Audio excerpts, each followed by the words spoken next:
Belakangan ini kita sering mendengar ada negara yang mengalami kebangkrutan di berbagai belahan dunia, seperti Sri Lanka dan Lebanon.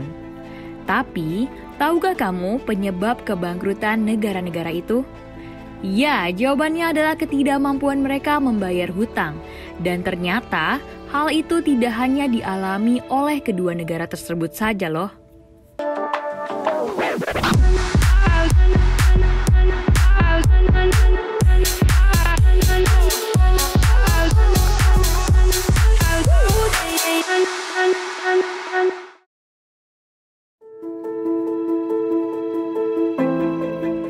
Jika berbicara masalah utang negara yang tidak mampu dibayar, sebenarnya IMF telah mengeluarkan daftar negara yang kesulitan membayar hutang.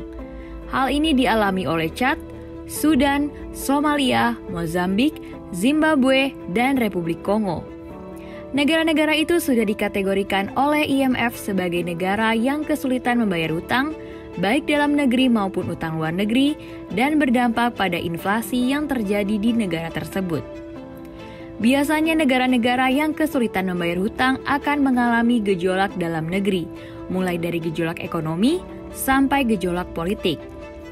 Bahkan, PBB juga sempat mengeluarkan daftar negara yang terancam mengalami kebangkrutan, seperti Afghanistan, Argentina, Mesir, Laos, Lebanon, Myanmar, Pakistan, Turki, dan Zimbabwe.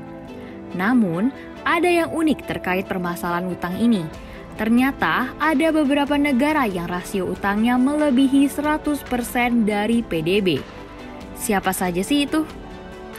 Jepang, Yunani, Lebanon, Italia, dan Singapura ternyata memiliki rasio utang yang telah lebih dari 100% terhadap PDB-nya.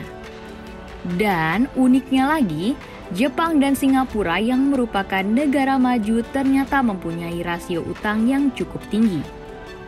Nah, setelah melihat kondisi utang yang ada di dunia, sekarang waktunya kita membahas gimana sih kondisi utang di Indonesia. Pada November 2022, total utang Indonesia mencapai 7.554.000 triliun. Utang ini terdiri dari surat berharga negara sebesar 6.697.000 triliun rupiah, pinjaman sebesar 856,42 triliun rupiah, dengan komposisi utang dengan mata uang domestik sebesar 70,36% dan rasio utang terhadap PDB 38,65%. Jika dilihat, jumlah utang Indonesia memang sangat besar. Tapi, tahukah kamu kalau utang di Indonesia ini tergolong aman loh? Kenapa? Karena utang Indonesia masih didominasi oleh mata uang domestik yang artinya tidak akan berpengaruh dalam nilai tukar terhadap dolar untuk melakukan pembayaran. Selain itu, rasio utang PDB yang masih 38,65% ternyata masih jauh dari batas maksimal yang diterapkan Undang-Undang Nomor 17 Tahun 2003 tentang keuangan pada pasal 12 ayat 3 yang berbunyi, dalam hal anggaran yang diperkirakan defisit, ditetapkan sumber-sumber pembiayaan untuk menutup defisit tersebut dalam Undang-Undang tentang APBN.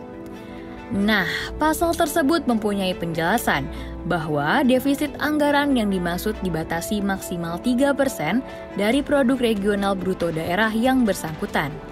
Jumlah pinjaman dibatasi maksimal 60% dari produk regional bruto daerah yang bersangkutan.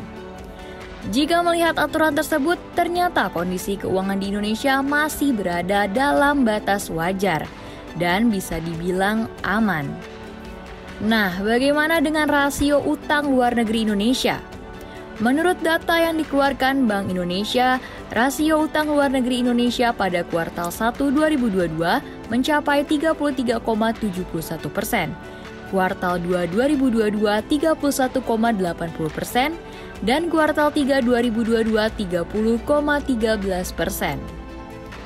Jika melihat data-data yang ada, memang kondisi utang Indonesia masih bisa dikatakan aman. Tapi, ada baiknya pemerintah juga berhati-hati dalam memutuskan untuk berhutang. Alasannya, utang yang dilakukan pemerintah saat ini, jika tidak berhasil dibayar, akan diwariskan pada pemerintahan selanjutnya.